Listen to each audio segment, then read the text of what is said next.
exciting about our ability to grow and grow all year round, this is the idea of indoor vertical farming. So when we talk about vertical farming, it's how we can stack as many beds of farms or levels of growing in a space. And so it's really about changing that equation. All of a sudden it's productivity per cubic foot, not square foot.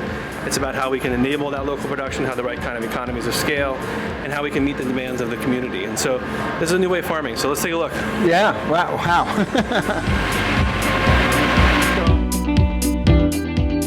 So Mark, we're in the thick of it right now, literally, right? We're right in the middle of one of your largest farms. Yeah. And this is your 9th farm, you said.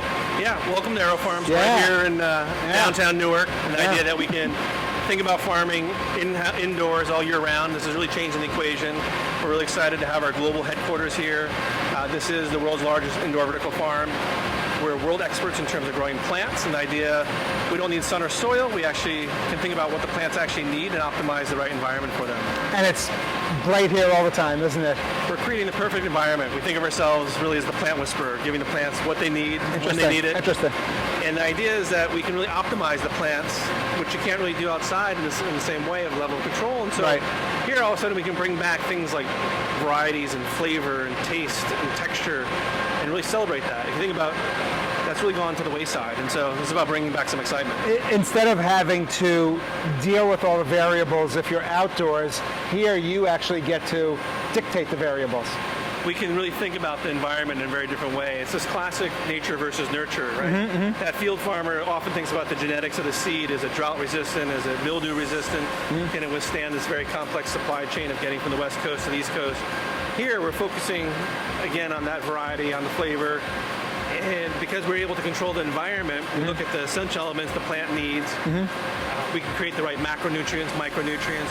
Plants don't need sunlight, they need spectrum of light. So these are all LED lights. And what you're seeing here is technology. All this is proprietary. We've developed it. And we've been growing since 2004. We started out in the Finger Lakes area, upstate New York. Near and dear to my heart.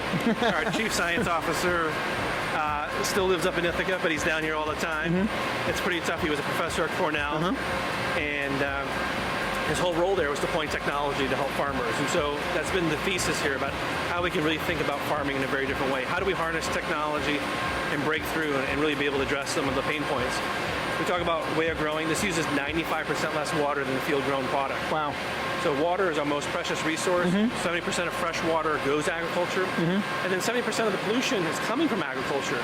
Too much fertilizer, too much pesticides. It's creating dead zones, all those issues outdoors.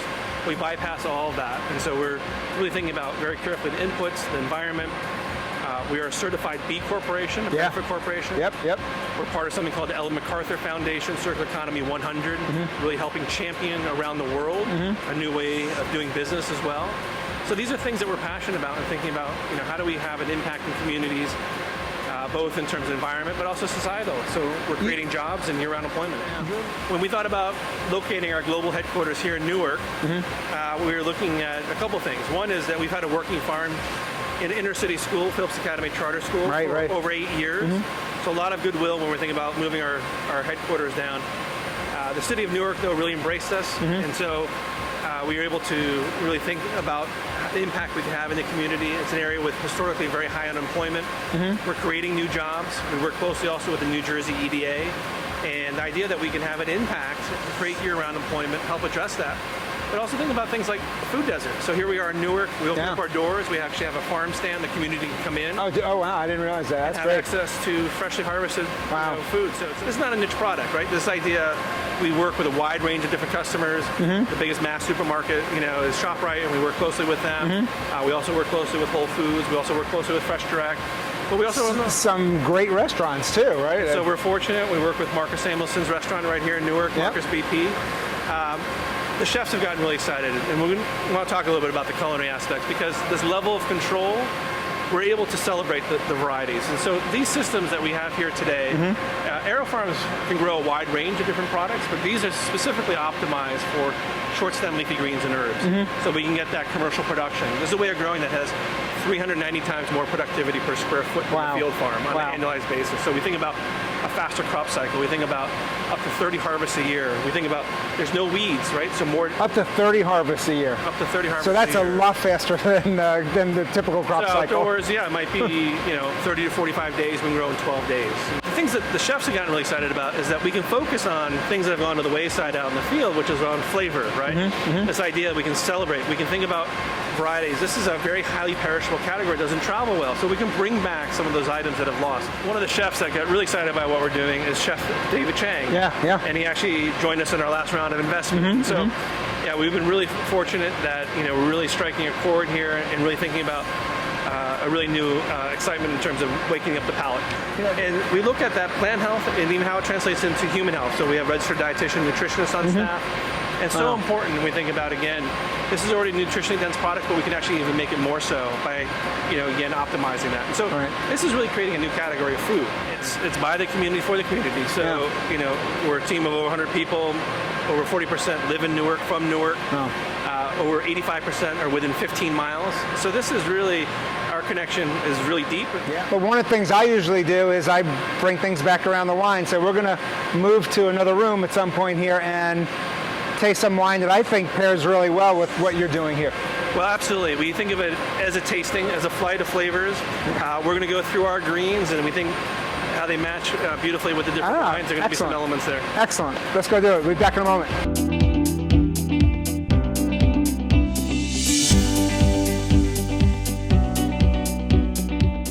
We're back in from the farm. So we have two wines I like to feature. Gruner Veltliner from Austria. This is from Gobelsberg. Gobelsberg is one of the premier producers there. If you eat greens, if you're a vegetarian, if you like vegetables, spring vegetables, this is a grape that has to be on your radar. So we're going to start as a flight of flavors, go from the more mild and build up on the spice. Start with our sweet kale. And so this is one of the things we're really excited about in terms of like changing people's perceptions around what kale is, the flavor. So real fresh, juicy, has actually a sweet note to it, in fact. It does. And we're here with Brittany Barton. Brittany, you are the sales and marketing manager. That's right. So you're there on the front line. You're the one pushing this product out there. Definitely, we want to help people create meals out of this, and we want the perfect wine pairing to go with those meals, so this is great.